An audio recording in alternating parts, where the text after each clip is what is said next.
तो hello guys, आज मैं आप लोगों के लिए एक नई सीरीज एक्सप्लेन करने वाला हूं जो कि आज ही रिलीज हुई है। इस सीरीज की स्टोरी बहुत ही ज्यादा इंटरेस्टिंग है, तो चलिए जल्दी से शुरू करते हैं। तो कहानी की शुरुआत में हमें हमारे मेन कैरेक्टर को दिखाया जाता है जो कि जैसे ही अपनी सिस्टर को देखता है वो एक जगह बंधी हुई होती है, तो वो फौरन से उसकी तरफ आगे भागता है। मगर इतने में अचानक कोई उसकी सिस्टर पर गोली चलाकर उसे मार देता है, जिससे हमारा मेन कैरेक्टर अपनी नींद से जाग जाता है और वो इस बात को सोचकर बहुत ज्यादा हैरान होता है और कहता है कि मुझे बार बार इस तरह के ख्वाब क्यों आ रहे हैं। और फिर उसे अपनी सिस्टर की आवाज सुनाई देती है जो कि कहती है कि एल्डेस्ट सिस्टर आ गई है। ये सुनकर वो बाहर आ जाता है और बाहर हम देखते हैं कि उसकी यंग सिस्टर अपनी एल्डर सिस्टर के पास जाती है जो कि बारिश में भीगते हुए एक छोटे बच्चे को उठाकर लेकर आती है और कहती है कि अचानक से ये बारिश कहाँ से आ गई।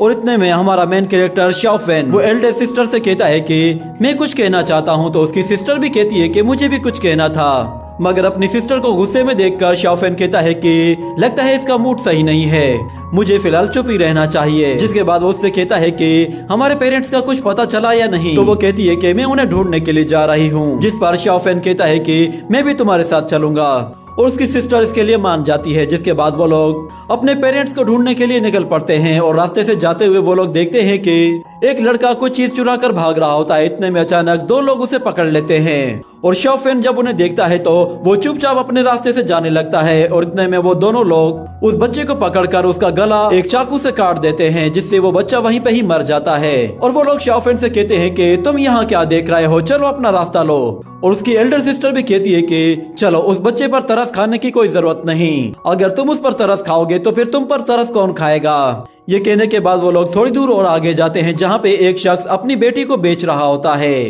ताकि वो उसके छोटे भाई को खाना खिला सके। उसका छोटा भाई कई दिनों से भूखा था। ये देखकर शाओफेन बहुत ज्यादा चौंक जाता है। उसके टाउन के लोगों की हालत दिन ब दिन खराब होती जा रही थी। इसी तरह वो लोग आगे जाते जाते जब अपने टाउन से बिल्कुल बाहर आ जाते हैं तो वो दोनों अपने घोड़ों पर बैठकर तेजी से वहाँ से आगे निकल जाते हैं। वहीं पे हमें कुछ लोगों को दिखाया जाता है जो कि चुप कर उन लोगों को देख रहे होते हैं। शाओफेन अपनी सिस्टर के साथ पूरा दिन सफर करने के बाद थक जाता है तो वो दोनों एक जगह रुककर आराम करते हैं, जहाँ पे अचानक वहाँ पे कुछ परिंदों के उड़ने की आवाज सुनाई देती है, जिस पर उसकी सिस्टर फौरन से अपनी सोट बाहर निकालकर खड़ी हो जाती है। इतने में उन मॉन्स्टर के चिल्लाने की आवाज सुनाई देती है, जिससे वो दोनों घोड़े बहुत ज्यादा डर जाते हैं और शाओफेन उन्हें रोकने की कोशिश करता है, मगर उसकी सिस्टर उसे ऐसा करने से मना करती है और दोनों वहां से उल्टी डायरेक्शन में भागने लगते हैं। और हम देखते हैं कि वो दोनों घोड़े पीछे की तरफ जाते हैं तो अचानक एक पकड़ लेता है, बीच में से उसके दो हिस्से कर देता है। जिसके बाद उसकी नजर शाओफेन पर उसकी सिस्टर पर पड़ती है तो वो उनका पीछा करता है। वो दोनों भागते भागते एक गुफा के पास आ जाते हैं जहाँ शाओफेन की सिस्टर से कहती है कि हमें वहाँ जाना होगा।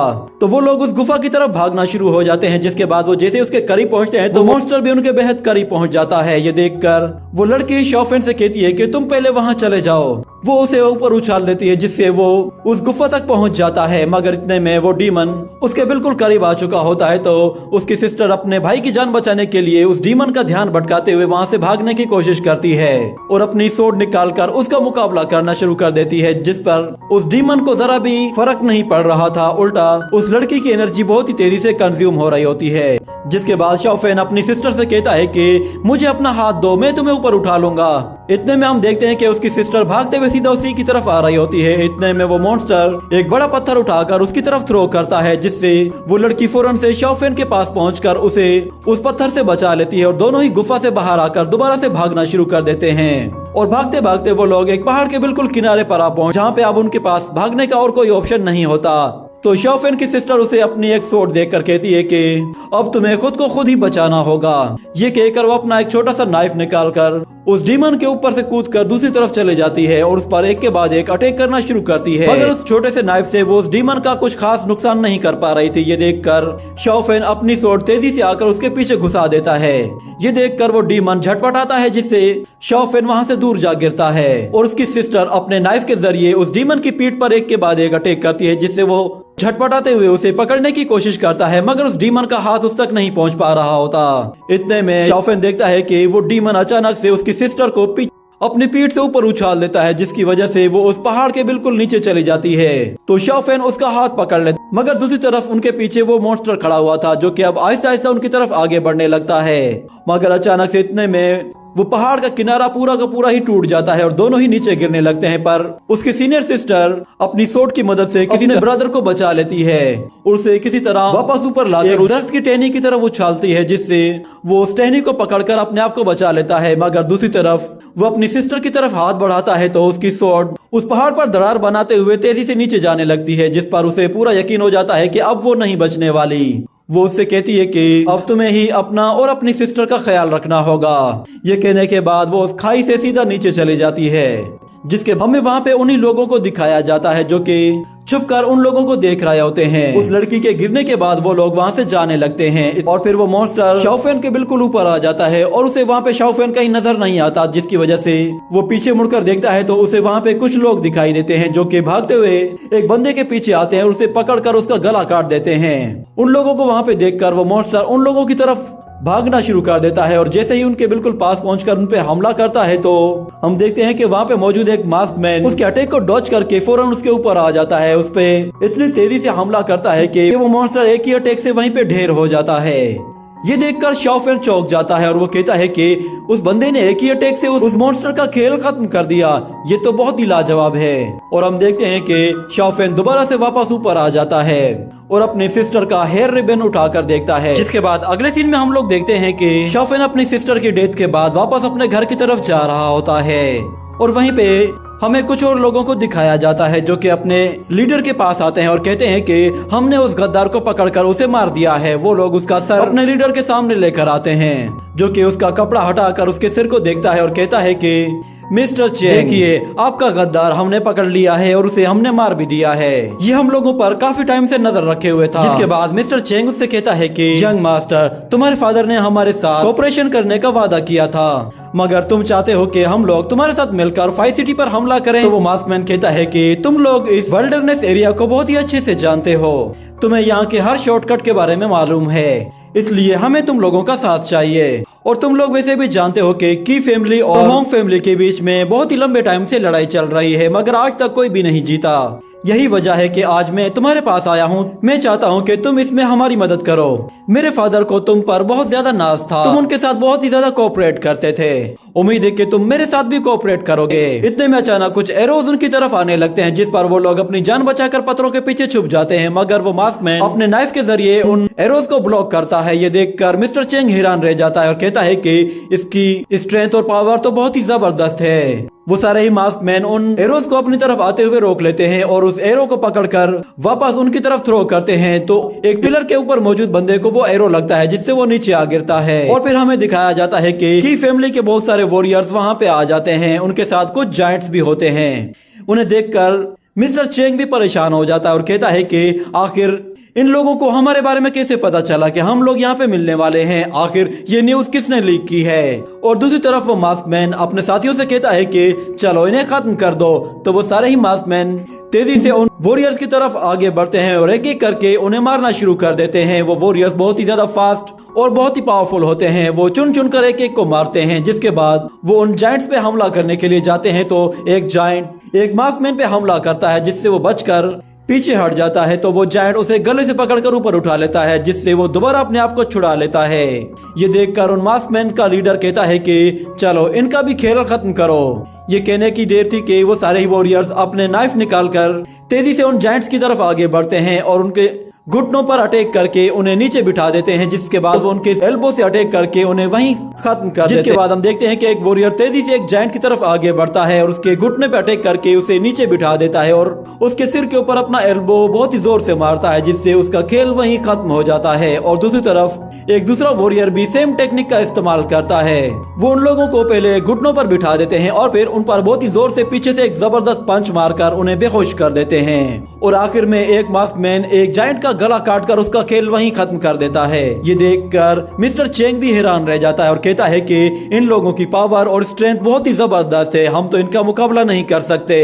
और फिर वो मास्कमैन मिस्टर चेंग से कहता है कि उम्मीद है कि आप लोग अब हमारे साथ कोऑपरेट करेंगे। उनकी पावर को देखकर मिस्टर चेंग बिल्कुल मजबूर हो जाता है और कहता है कि ठीक है, हम लोग ऑपरेट करने के लिए बिल्कुल तैयार हैं। ये सुनकर वो मास्कमैन हंसने लगता है और कहता है कि बस आप कुछ दिन सब्र कर जाए, पहले हम लोग जरा कुछ और इलाकों पर कब्जा कर लें, उसके बाद हम आपको एक सिग्नल भेजेंगे। और दूसरी तरफ हमें शाओफेन की सिस्टर को दिखाया जाता है जो कि अकेले कहीं जा रही होती है। इतने में ब्याओ मिंग उसके सामने आकर खड़ा हो जाता है, जिसे देखकर वो थोड़ा सा घबरा जाती है और फिर वो देखती है कि उसके पीछे दो और लोग आ गए हैं। जिसके बाद वो ब्याओ मिंग से कहती है कि मेरा रास्ता छोड़ो, मुझे अपनी सीनियर सिस्टर के लिए खाना बनाना है, वो कभी भी वापस आ सकती है। तो ब्याओ मिंग कहता है कि इतनी खूबसूरत लड़की आज से मेरे लिए खाना बनाया करेगी, सच में मैं तो बहुत ही लकी हूँ। ये कहकर वो लोग उसे पकड़ लेते हैं और उसके साथ जबरदस्ती करने लगते हैं। इतने में हम लोग देखते हैं कि शाओफेन भी वहाँ पे आ पहुँचता है और वो अपनी सिस्टर को इस हाल में देखता है तो तेजी से भागते हुए उसकी तरफ आता है और आते साथ ही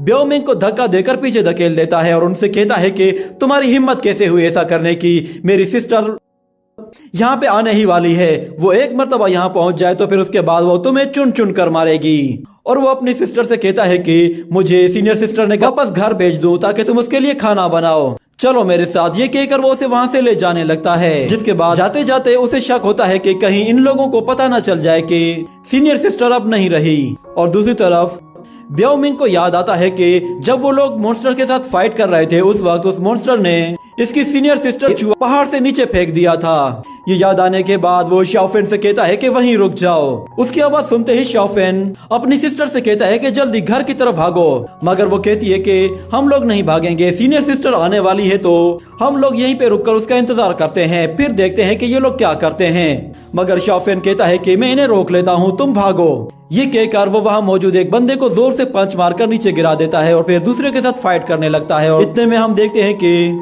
ब्याओ मिंग उसकी सिस्टर को पकड़ लेता है और उसके साथ दोबारा से जबरदस्ती करने की कोशिश करता है। तो शाओफेन जब ये देखता है तो वो ब्याओ मिंग की तरफ आगे बढ़ता है, मगर इतने में ब्याओ मिंग का एक साथी उसे एक जोरदार पंच दे मारता है, जिससे शाओफेन वहीं गिर जाता है। और फिर वो दोनों ही एक साथ मिलकर शाओफेन की जबरदस्त धुलाई करते हैं, वो उसे मार मार कर उसकी हालत खराब कर देते हैं। और दूसरी तरफ ब्याओ मिंग कहता है कि इसे मारो, इतना मारो कि ये भी अपनी बहन और अपने माँ बाप के पास ऊपर जा पहुँचे। तो शाओफेन की सिस्टर जब ये सुनती है कि उसकी सीनियर सिस्टर मर चुकी है तो वो ये सदमा बर्दाश्त नहीं कर पाती और बेहोश हो जाती है। और दूसरी तरफ वो दोनों बंदे अभी भी शाओफेन को पीट रहे होते हैं। इतने में जब उसकी नजर अपनी सिस्टर पे पड़ती है तो वो नीचे पड़ी हुई होती है। उसे देखकर शाओफेन बहुत ज्यादा गुस्से में आ जाता है और खड़ा होकर वापस अपनी सिस्टर की तरफ जाने लगता है, मगर एक बंदा उसे जोर से लात मारकर वहां से दूर फेंक देता है। ये देखकर शाओफेन गुस्से में एक पत्थर उठाता है और भागते हुए आकर एक बंदे के मुंह पे दे मारता है, जिससे वो वहीं बेहोश हो। आखिर में हम देखते हैं कि ब्याओ मिंग जैसे ही उसकी सिस्टर को वहां से लेकर जा रहा होता है तो शाओफेन पीछे से भागता हुआ आता है और ब्याओ मिंग के सिर पे वो पत्थर दे मारता है, जिसकी वजह से उसके सिर से खून निकल आता है और शाओफेन अपनी सिस्टर को लेकर वहां से भागना शुरू कर देता है। ये देखकर ब्याओ मिंग गुस्से में कहता है कि अब तो तुम मरोगे। ये कहकर वो उसका पीछा करता है।